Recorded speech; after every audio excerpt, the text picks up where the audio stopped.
हम आप इस बात को बखूबी जानते हैं कि जीवन की सच्चाई भी इसी में है कि हम आपके जीवन के अंदर ऐसी ऐसी चीज़ें होती रहती हैं जिसका कोई वजूद नहीं होता है। जैसे सच को लाख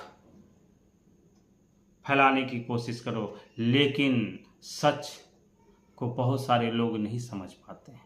उसकी वजह सिर्फ और सिर्फ यही होती है कि सच को समझने की क्षमता और सच को सहन शक्ति की आवश्यकता होती है, लेकिन लोग सच को समझने की कोशिश नहीं करते। लोग उसी जगह अगर कोई गलत काम है वो इतना जल्दी फैल जाता है, लोगों के मन मस्तिष्क में स्थान ग्रहण कर लेता है जिसका वजूद हम आप सोच भी नहीं सकते हैं। इसलिए हम आप कोशिश करें कि जीवन के अंदर अच्छी चीज़ों को बढ़ावा दें और बुरी चीज़ों से बच के रहें, खुद भी बचें और दूसरों को भी बचाने का प्रयास करें। और जब तक खुद भी नहीं बचेंगे और दूसरों को बचाने का प्रयास नहीं करेंगे तो हम आपके जीवन के अंदर बहुत सारी चीज़ें परिवर्तनशील के माध्यम से नहीं हो सकती हैं, बदलाव के माध्यम से नहीं हो सकती है। इसलिए हम आपको चाहिए कि अपने जीवन के अंदर परिवर्तन लाने का प्रयास कीजिए, दुनिया की सैर कीजिए, दुनिया के विभिन्न प्रकार के लोगों से मिलिए और लोगों की समस्याओं को सुनिए और उसका समाधान बताने का प्रयास कीजिए।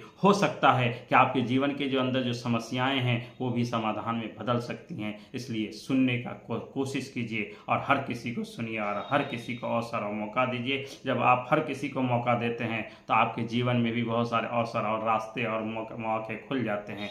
इसलिए आप अपने जीवन के अंदर बहुत सारे मौके की तलाश में हैं या बहुत सारी चीज़ों की तलाश में हैं, तो आपको इस बात को ठान लेना चाहिए और मान लेना चाहिए कि अगर हम किसी को मौका देते हैं तो आपको के जीवन में भी बहुत सारे मौके ज़रूर आते हैं। इसलिए आप अपने जीवन के अंदर भी मौका तलाशिए और ऐसा मौका तलाशिए जिसके माध्यम से लोगों की समस्याओं और उनकी चिंताओं का निदान कीजिए। धन्यवाद, आभार।